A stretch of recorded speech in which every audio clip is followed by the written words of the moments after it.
Welcome to the Women Talk podcast, where ordinary women share their extraordinary stories. We would love for you to share your story on our podcast. Go to www.womentalk.ca and apply to share your story. And now let's welcome your host, founder, and CEO of Women Talk, Bridget Lessard-Diel.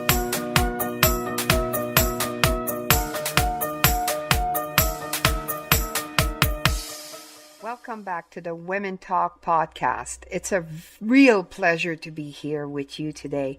I'm so excited with all the great things happening for Women Talk. We are now monthly events in 10 cities across Western Canada, soon to be going to Eastern Canada. We have membership, and we, of course, have our big Women Talk convention and expo this September in Canmore, Alberta. For more information on all of this, of course, you always go to our website, womentalk.ca. My guest today is Senovia Monhamed. She is a motivational speaker, an author, and a yoga instructor. Her story is a journey to forgiveness and disowning 3 generations of violence. Her grandmother, her mother, and herself were all victims of rape. This is a story you can't even imagine surviving.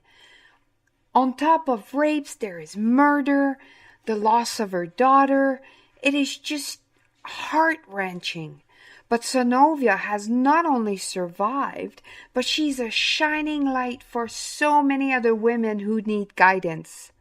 She believes that by retelling our stories with the intention of reconnecting with our best self, is the answer. So now, let's listen to Senovia's story. Greetings. My name is Senovia Muhammad, and I'm going to talk to you a little bit about my story. My story is about violence, death, rape, love, and forgiveness. It's about mother-daughter relationships, institutional drama, and womb trauma. It is about my grandmama Pearl, whom I never met, who was convicted of murder in Alabama in the 1920s. It's about my grandmama Pearl, who was raped by the warden in that jail and gave birth to my mama in prison, and then had to give my mama away because back in the day, you didn't raise children in those prisons. My grandmama died in prison at the age of 36. My mama never got to know her mama. That's what I call womb trauma. It's also about my mama's story, Dr. Virgie Rashida Muhammad, who was killed by her husband at the age of 80 years old. It was 11/11/2013. It's about my mama who was raped by my father at the age of 15. Another womb trauma. It's also about the relationship between my mama and me that did not fit into what those relationships are supposed to look like. It wasn't nurturing. It wasn't supportive. It wasn't loving. And I've noticed that many relationships with our mamas are influenced by life circumstances that in many ways are very traumatic. And it came to me that sometimes healing comes late, then sometimes healing doesn't come at all. So these are the stories of this life that I've been chosen to live. It's also about the death of my best friend, Faye, at the hands of her husband, who said he would love her until death do them part. And it did from his hands. He blew her brains out on New Year's Eve in the 70s. She went outside to talk to him. They had been separated for many years. I stayed inside. Now, this was in the 70s. I never grieved holistically for her. It was only when the my mother died, that I relived the night of Faye's death. I blamed myself. Maybe I could have saved her. Maybe I could have kept her inside. Maybe if I had gone outside, he wouldn't have shot her. Maybe if I had not panicked, she would still be alive. I had to forgive myself and also be compassionate with myself. My story is also about being raped myself by a man I knew and dated, and telling my story, my rape, in his presence to the leader of my community. After all was said and done, they said it was a miscommunication. I laughed to myself.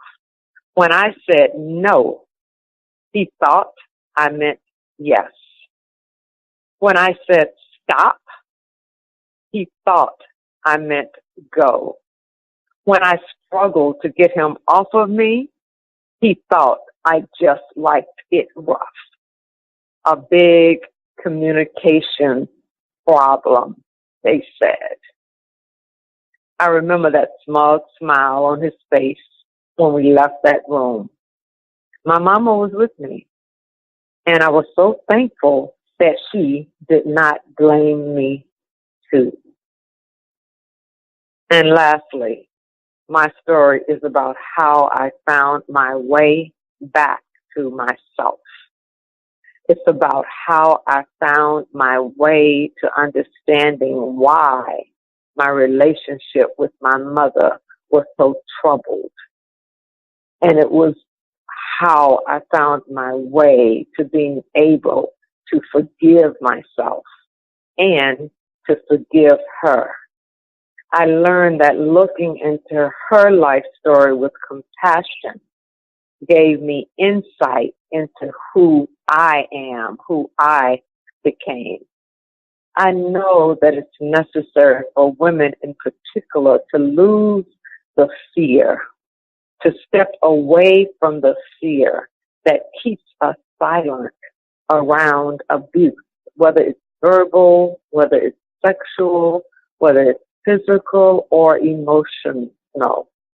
Silence just does not serve us. I learned through writing that releasing shame and guilt can be done by telling our own stories with our own voices. I learned through my writing that forgiving ourselves for the role we think we played or might have played in participating in our own abuse. I learned that we can heal through the fire. I learned that telling our stories, sitting inside of our experiences, and retelling our stories with the intention of reconnecting with our best self is the answer. I recognize that we, as human beings, are already whole and complete. I recognize that I had the power to heal myself, and that power lived inside of me. And I recognized that I had to tap into my own divine self. And there are so many ways to do this. You know, I did it through connecting with ancestral wisdom. I did it through acceptance of what was a past story. I did it through prayer. I did it through meditation. I did it through yoga. And I did it through writing. This journey of life is not easy. I know that I have on 2 occasions contemplated suicide. The first one was with the death of my daughter in 2000. She was killed in a car accident. I didn't grieve properly for her, as I didn't grieve properly for Faye. But during that time, even in 2000, they gave me 3 days off of work, paid grief. They called it being able to sit with your grief or something for 3 days. And then my mother was telling me, you need to go back to work. That's the only way this is going to happen. that you got to get back involved. That was not the correct answer for me. I needed more time to grieve my daughter. I needed time to grieve my friend. And I need time to grieve my mama. So this is my story, and I am thankful to be alive to tell it. Do you want more out of Women Talk? Sign up for our Women Talk membership today. Receive discounts at all of our live events, talk on more stages, receive free monthly webinars, or host a webinar yourself. Join this powerful sisterhood we call Women Talk. Visit womentalk.ca/membership to join at 70% off for a limited time only.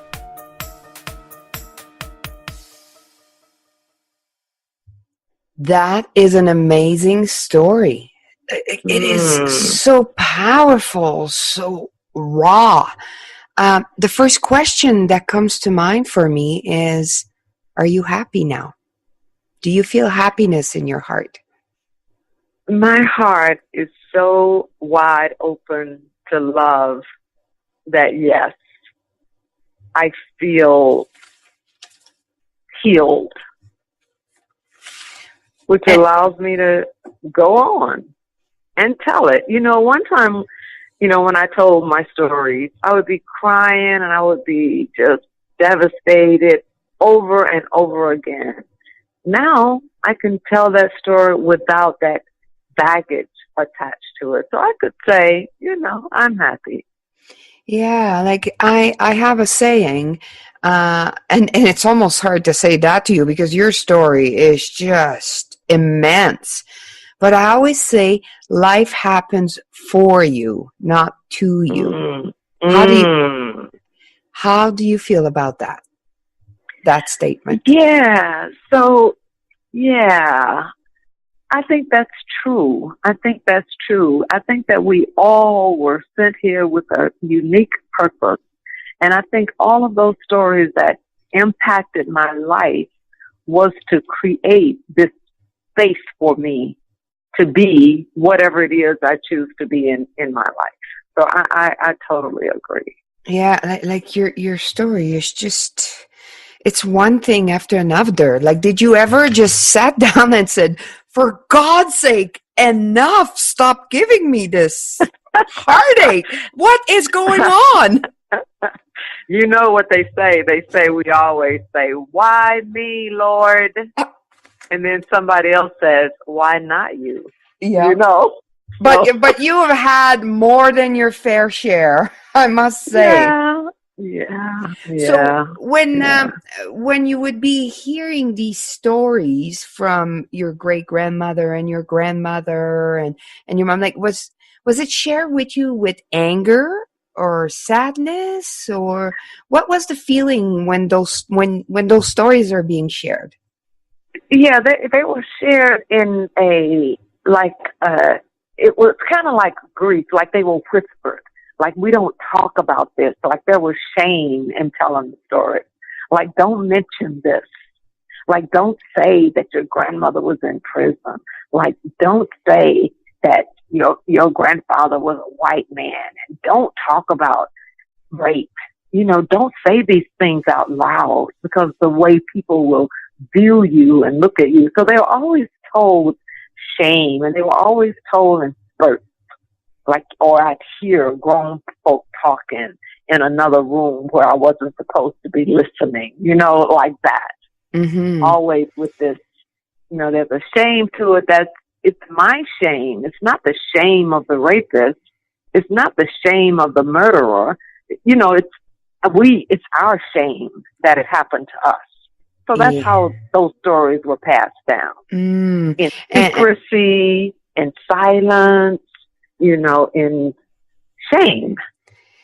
And I'm so glad that the world is changing. That is what I do for a living. With Women Talk, we allow women to share their stories. And it's kind of like the Me Too movement. So how do you feel about the Me Too movement?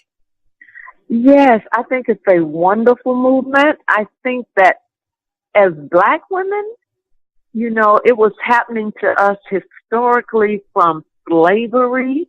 So it's been a Me Too our whole life and generations past.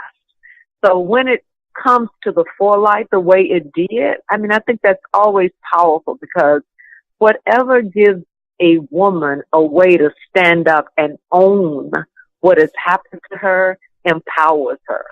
So whether it's black women, white women, any woman, when we talk about it out loud, I think that's where it lies our power. Mm-hmm. So even though we could talk about it for generations, from the slave ships, from the rape of Africa, even, whenever we can talk about it, it's a good thing. Yeah, I agree. And I think it empowers other women when you share your own story, and then you can show that you own your story now and you are powerful because of it. It changes everything. It does. It changes everything. And most importantly, it changes how I feel about myself. Yeah, because, I think in a way the story owns you until you decide you're going to own it and use it. Great. Yes. I really. Now, what does it feel like? How is it like to be a black woman in America right now? Oh my goodness. It's scary, and it's also empowering. Why scary? It's scary because people are coming at us in a different kind of way. And as a black woman, I cannot disconnect from black men and black children. And there's so much embedded in the system that comes for us, whether it's police brutality, whether it's children living in violent homes that they are afraid. All of those things impact our lives. At the same time, there's an empowering feeling as well. Like it's almost contradictory in a sense, because you got to be looking and you also got to be celebrating. Yeah. What brings you joy? Wow. I do yoga. Yoga brings me joy. I sit in healing circles with women who are sharing good and bad. And, it brings me joy to have a sister that I can talk to who understands and does not look at me with criticism, but I can share. That brings me much joy. I get joy from going to the ocean, periodically. I get joy from traveling outside of this continent to other places. And I look for things that bring me joy, like what? Yeah. What do I do next? Yeah. And they say what you focus on is what you get more of. So it's a good, now I'm Canadian. We're very different up here with guns. How do you feel about your gun laws in America, in the U.S.? My goodness. I believe in the right to self-defense. I believe in that. I believe, that I have a right to have a gun. I think that the primary issue is mental illness. I think guns are being gotten by people who are sick. I don't think how they sell them is tough enough. The background checks and all of that. I think that all of that has to change. I think a sensible human being, having a gun to hunt or for self-defense, I personally don't object to that. Yeah, it's a fascinating topic for people outside of the U.S., for countries like Canada, where maybe farmers will own a rifle for their farm, but in the cities we don't have guns. Nobody. I don't know anyone who owns a gun other than my police officer friends. And we look at you, and that's our culture. Nobody owns guns, and it's really fascinating. It's hard to comprehend, because I must say, from somebody outside looking at someone like you who has suffered so much violence, who has lost her best friend to a gun, would not totally be against having guns. It's a fascinating topic. Yes, yes. It's interesting because one of the stories in my story that I didn't talk about is when I had a gun and I actually tried to use it against my husband who had been unfaithful to me. And I was so thankful after I didn't kill him. I didn't get arrested. I didn't go to jail. But one of the things my mother had taught me earlier on, like if he comes at you, you need to protect yourself. She bought me a gun. Wow. And I had a gun and I tried to use that gun. And that's why, we go through these stages in our lives. Like I would never think about hurting someone offensively anymore. Like I would only use it to protect myself. And now I don't even, like, it's locked in my house. I never carry it out with me, Yeah. but yeah. I So I think love that Canada's like that. I mean, I think that would be the best practice. to not have guns or To to, not have, no, to not have to live in a country where you didn't feel that you had to have a gun for survival. yeah, because if somebody, a neighbor, like nobody has guns. I mean, of course, there's a Yeah, few bad guys that have the contraband and all that, but, and I'm the yeah. same as you. I think we all think we want a gun to defend ourselves, but would you be able to pull the trigger? Well, That's I've all. had that area in my life where I did pull it. I would Yeah. never. I don't see myself doing that again. I'm so outside of that, of thinking like that. That Yeah. I could never see me doing How, anything like that. how do you feel? So one of the things that I say all the time is the world is so changing and we have lived in such a masculine energy place where it's all Hmm. about power and money and there's a It is. shift. There's a shift happening to more of the feminine energy way of doing things, as in Yeah. togetherness more. Do you see Yeah. that? I see that. I feel that in Yeah. most places I go into. I feel that energy. In sister circles, I feel that energy. Yeah, and, I and think there's there is a shift. Yes. Yeah, and there seems to be a lot of women that are turning to other women for fulfillment. Hmm. Yes. Yes. Yes. Um, so you wrote a book. What is the name of your I book? did. It's a journey to forgiveness, disowning 3 generations of violence. How was that? So it's a biography? It's pretty much a biography. I had to really bring in the energy of my grandmother because I never knew her. I only heard stories about her, so I had to really sit and bring her into my mind's memory. But pretty much every story it's a true story. Yeah, they call it an autobiographical fiction. It reads like fiction. It's a very easy read. You either put it down because you can't, the stories are too intense, or you read straight through because you can't put it down. So I've gotten both of those comments like, look, it's too much for me, or I couldn't put it down. Does it end on a good note? It ends on a very good note, a journey to forgiveness. It ends on a healing process. It ends on talking about the things, the tools that you can use regardless of your circumstances to infuse your life with wholeness, with completeness. And how was it like when you sat down and wrote the first page? What did you feel? Oh my goodness. So I had a process. There was an organization that said you can write a book in a month.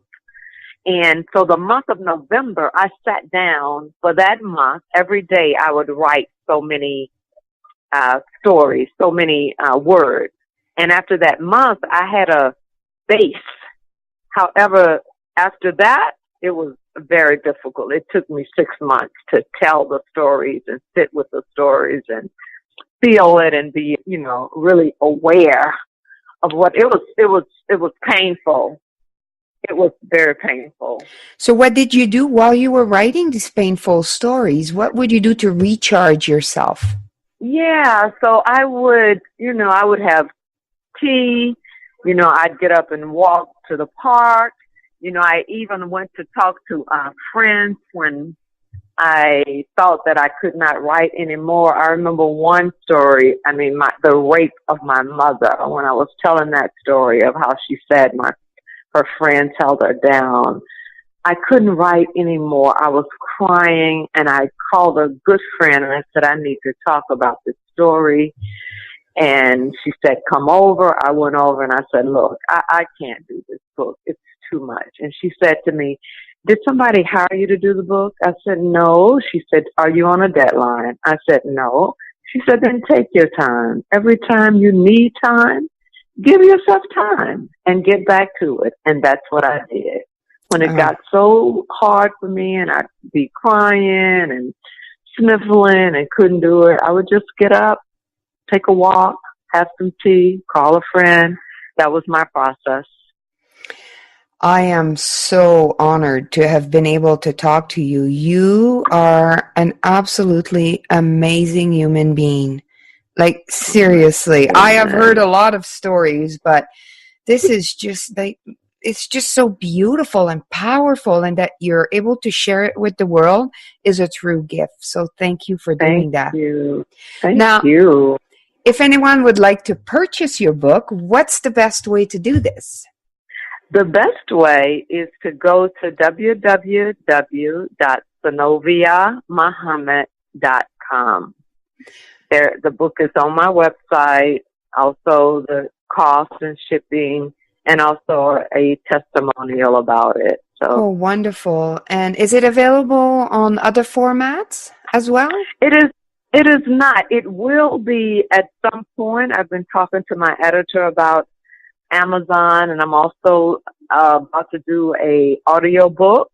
Oh, but right now it's just on the website. And of course I do readings and signings. So I have one today in Atlanta, and then I'll be in New York in May doing a reading and signing. So yeah, I basically sell the book out of my trunk from my car. Oh, that's wonderful. So people can also people can book you. Do you speak at events as well?